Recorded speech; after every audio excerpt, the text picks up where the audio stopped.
Oh my god, what are you? Mo Krill!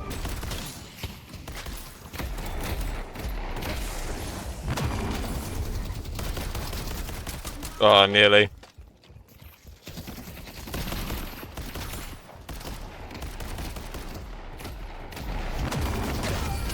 Hey, just like that. Fuck that guy.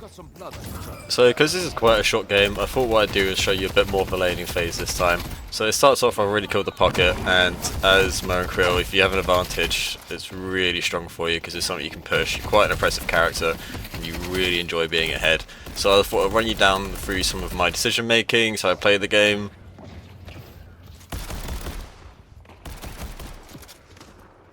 The point here, Pocket gets back, so I decide instead of staying up there, I'm going to buy some items, and I get a restorative shot and monster around here. The reason why I got those two is because Haze is really good at shooting Mo Krill. Mo Krill does outperform Haze, but like she can do so much damage to him pretty quickly because of his huge hitbox. One mistake people make about Mo Krill is thinking because he's got the highest starting health pool in the game, he's actually the tankiest, but he's not. He's on like about average because of how easy it is to hit him. Later on this changes though, and I get Hollow Point Ward here as well because as Mo Krill you can use your abilities, and I've got some regen as well to help keep me at full HP. This helps me do quite a bit more damage to the enemies as well. I really like getting my gun items first as Mo Krill because I don't use the gun much late game, but I do use it a lot early game. So if I get these out I can do a lot of damage, push my advantage on the enemy, because as I said earlier, Mo Krill you really want to be ahead of them. And one thing you do as Mo Krill, actually I messed up here, I should have seen the haze, I shouldn't have gone for that. But as Mo Krill, you want to play around big cover, not those pillars, because they'll just shoot your arms through it, there's no point. Even that pillar I'm walking up to now, that one they'll shoot you through it. But you want to be quite aggressive, playing around big cover they can't get you, because you've got a big AoE. I should have bought Mystic Reach earlier by the way, so I can hit them better with some of my abilities. You can see here, I'm always being super aggressive, I'm pushing up. Like, not trying to give them like no room to breathe at all, because that's what Mo Krill can do really early on. He's very strong, like early to mid game. But you want to play super aggressive in lane as well. So you see I'm here creating a bit of an off angle so they can't look at me and McGinnis at the same time, so one of us is free to do what we want. I do back up here a little bit because I wasn't getting enough value I think by being there. I thought if I stayed more central I can hit the tower more, help out McGinnis with the creeps a lot more. And you see I'm not like backing out to buy items now, it's because we're doing a lot of tower damage. And if you've got a lead like this, you do want to be taking the tower pretty early, so that opens you up to go do more around the map as Mo Krill. He's really good at ganking, but they've nerfed like the distances between the things. Like the only thing I should really think about ganking at the moment is like the green lane, like when they're pushed up a little bit. Also, what I like to do, because your burrow is pretty bad early on, I should have gone and got some items first to do this because you can kill it easier. But just use it off cooldown sometimes. Just go farm the small creeps as well. You do that very quickly and get back into your lane. Here, in fairness, I don't know what he's doing. He just, yeah. Lady guys transferred over as well to help the gank. Didn't really need to. Could have stayed. Actually, no, they're pushing up the walker anyway. But he got close to Mo Krill and I gave him what for. Here I see my team's engaging, so I don't want to be hitting the creeps. I don't want to be pushing up. Haze has given it. He was dead anyway. She was dead anyway, even. And now they've gone through to chase the pocket. There's not really too much I can do. I don't have cooldowns or anything like that. So what I'm going to do is push up the creep wave, get it to the tower, get some damage on, and you can see, yeah, they clear him up there as well. And that is the tower taken as well, so it's 4 minutes 40 and we're having a whale of a time. I shouldn't have gone for those creeps there looking for McGinnis. I should have gone immediately over to green lane, which is what I am doing now finally. And I bought sprint boots as well to help me move around lanes faster, so get the drop on them, slide down so they can't hear my footsteps so well, and use a burrow. Pop the infuser before it. Oh, never mind. Pop the infuser afterwards. Missed a melee, just like that. Don't know how I missed that, by the way. But with that rotation as well, look how much of the map we've cleaned up. We take the tower, I immediately go over to green lane, help them out. We get 2 kills from them, and we're pushing the tower here as well. If you didn't know that, you can parry the tower to make it stop attacking for 2 seconds. Pretty good. I thought you could disarm them with his ability, but you can't. So just like that, we're going to take 2 mid lane towers, which is very important early on. Oh my god, what are you?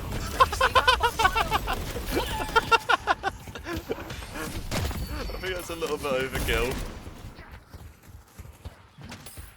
I thought I'd let you have the original audio for that, because I found that very amusing. But you can see here my McGinnis is getting gone on by 3 people, and I'm a little bit ballsy here. I'm ahead, so maybe I shouldn't have gone straight up, but it works out for me a little bit. I can see the pocket there do quite a bit of damage to him. Again, this game I was really struggling to pop my infuser early. Infuser is such a good item, but you have to remember to pop it, which for some reason I'm not doing it. Usually I'm pretty good at it. It makes you do so much more damage and it makes you heal up so much more, but I just fluffed it. Mystic Reach finally. Enduring Spirit is a great item, and Extra Spirit is just a decent early game item. It's not as good as like some of my other ones, such as like, you know, Monster Round, Enduring Spirit, Mystic Reach, and even Infuser, but it does do quite a bit. And here in fairness, I think he's just gone full tilt. He just runs into all of us. I probably should have heavy melee'd there instead, but you know, I still get the kill. And we've got 3 of us there pushing up, and I see Wraith on the purple tower, and you know, I don't want to like, no one on their team should be allowed any space really with me on the map. So there's a big creep Wraith here. I got behind Wraith. She, honestly, I don't know what she's thinking. I think she had a bit of a bad game as well. I think they all got pretty tilted, which you'll see later. But just chase her down, and you know, just like that. No space for anyone on the map. Typically, I do like to farm quite a little bit more before doing some of this stuff. Oh, watch this. Walker absolutely screws me over there. I do like to farm up and get a bit of an extra lead before I start really roaming, but if you can do it as early as I have done here, absolutely fantastic, go for it, it's really strong. As long as you're not going in dying, like you're taking good engages, it's really good to roam around the map and get your team the lead. You can farm neutral camps really easily and quickly, but you can also farm heroes and make space for your team to, you know, farm up. We don't have any super carries in this game apart from Yamato, and so I could be taking up a bit more farming space, but I think what I was doing here is pretty good, just making sure that no one on their team is having a fun time really. See the Wraith here, go in on her a little bit. Please pop the infuser. Yes, I do finally. And here, okay, I thought I had my ulti up, I didn't. I just, yeah, I don't know. I actually do that way too often, but we get the kill anyway. And if you look at the map, we have 6 in mid, 2 in blue, 4 in green. What we should really do here is, McGinnis is great at pushing towers. I'm going to leave her to it, and I see the haze off. I'll still build their farm first. And yeah, there he goes. Poor Lash. Wasn't having a good time, but you see, like, we win the game basically in 8 minutes. See the Ivy on my head, just jump up there, and poor guy didn't even know I hit him. Nothing he can really do here. His best option there was to actually parry, by the way, afterwards. So I'm going to move around a little bit, pick up some of their farm around the map. I don't want to be farming my side of the map at all really at this point, just because if we can like we're invading their side, why back off, allow them to take some pressure? You're like, if you are going to be farming jungle at this point, make sure it's theirs, and you always want to be making sure waves are pushed up. You don't want to give them like much chance as well to like go backdoor you or anything like that as well. Forgot to mention it earlier, but Torment Pulse does a lot of damage on Mo Krill. You stay so close up to them and you get a lot of cooldown reduction, so it strikes quite a bit. Yamato has an elegant brutality about her. See a lot of our teams on the right side of the map, so I'm just going to push up the left side as well, take up a little bit of space and maybe make some. If I can drag 2 heroes over here just for me, then it's a one-sided fight on the other side of the map, and I won't die to 2 of them for sure. But I do see there's 2 there, and I'm like, you know what, I'm not going to take this tower, so I just back up a little bit. There's nothing really on their side of the map for me to farm, so I'll just go, I think what I do here is I buy some items, so I try and creep around and rejoin back up with my team. At this point as well, I start thinking to myself, it's 10 minutes, the buff is coming up soon, so I'm just going to farm around here and wait for the buff and grab it before they can. Grab some extra farm here first as well. You can see that I move from side to side with my burrow as well to make sure I get as many creeps as possible. You can farm pretty quickly. And there buff spawns, and I should make a break straight for it. I think it's a casting buff. Yeah, that's a pretty good one for Mo Krill. Spirit power, cooldown reduction, really nice. And here I'm like, you know what? Mo Krill's actually not that great at pushing towers. He does okay damage, but like with walkers as well, Mo Krill wants to be really close to them. If you're like attacking a walker as Mo Krill, like, there's not so much that you can really do. But you sneak up behind her here, see Ivy, take her down, and I believe I push the guardians here and run off and buy my next item, which is going to be a Phantom Strike. Phantom Strike does allow you to turn your brain off as Mo Krill. It's just a really strong item, just immediate lockdown. You can use it whilst burrowed as well, get maximum damage out of it.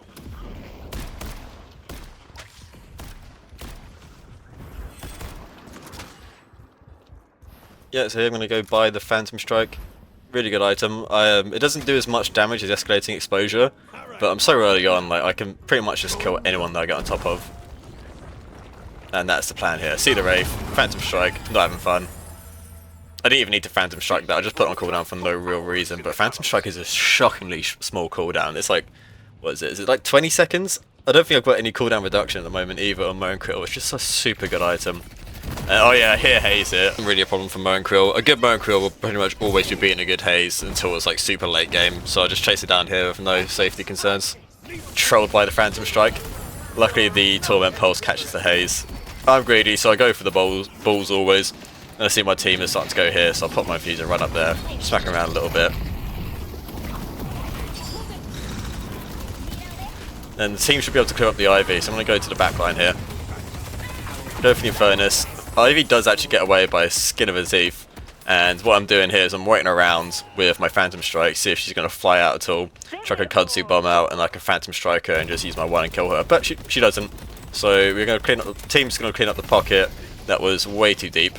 I'm going to try, yeah, see I do, I'm not quite sure what happened there, I disappeared. I was looking to go on the haze there with my Phantom Strike, but it didn't work out too well. I'm pretty low HP as well now, and my team's not like pushing up as much of me, so I think the call is to be aggressive, of course. Yeah. Oh, I think I do get the kill here, but I back out. Like that Infernus, the whole game was just running it down. That is my first death.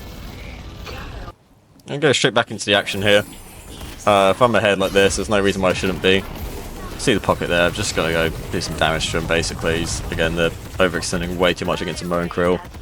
Pocket is annoying with his affliction from Mo Krill though, because I'm going to change my build a little bit. Where either I have more Spirit Lifesteal or I just get Fortitude early. I'll buy Fortitude in this game later, spoilers, because it really helps a little bit with Infernus dot and, well, mainly Pockets. What's it called? Affliction. Actually, to be fair, debuff removal would have been better as long as well as a Spirit Lifesteal. But this game I didn't take too seriously. I just wanted to show off like how you can get an early lead and snowball so quickly that the enemy team can't do anything about it. Hit to base now. A buy. Oh, extra health. So it's actually pretty important to fill out your green slots as Mo and Krill. Even if see that extra health there. I'll point out how much extra HP it gives me later on, because you have the higher, I believe it's the second highest base health with, I can't remember who's first, someone like Kelvin. But because it's so high for you that it really like multiplies with the 11% extra base HP it gives you. So I'm only 19k souls.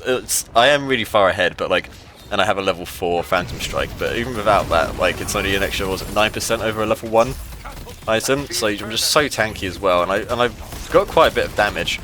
Mo Krill can do damage easily and get so close to them that it's really good. At least just if you have an extra green slot, just get yourself something like extra health. It just gives you so much extra, and you're going to use it for most of the game, and you can just sell it afterwards as well.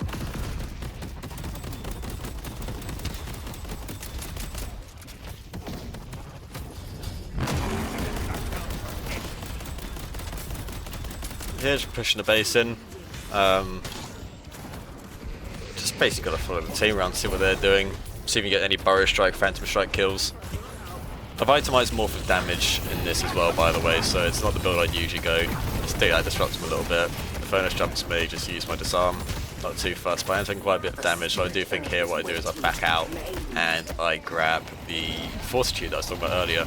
Not first before I steal that kill. Try and help get some, help steal some kills there, but I do take a little bit too much damage here, so I burrow out. And with Mo and Krill, you want to do like small skirmishes. You don't have long drawn out fights. You get in, get out, take your damage, and fuck off basically. So yeah, I think here I'll go buy Fortitude. I only bought it here because the game was ending. I didn't want to be out too long. But it's not a bad item actually, because you do take a lot of damage as Mo and Krill. And it's not easy to heal it all up. You don't have any gun life still. You don't have spirit life still, but you've got so much HP that it's hard to kill. Like all the creeps, you know? Like the creeps will die before you get full heal. And it's unless you find a big group of enemy creeps like stacked up together, then it can be really tough to actually be able to heal up properly. So I do think Fortitude in some situations is pretty good. Probably either want that or Spirit Life still. But here's pretty much the end of the game. Just going to clear up a little bit, take out the enemy patron. But yeah, as you can see from this game, like you can snowball so easy with an early lead. I feel bad for this bonus here, but I love doing that. Waiting for them to pop out of base, thinking they're safe and they're not. And like you can get away with so much stuff as well as Mo Krill. Like your disarm, like stops them for so long. Huge range as well. Your burrow, it's so hard to hit you. You have 80% spirit resist and what is it, 30%? Yeah, spirit resist there as well. That's before any items at level 1.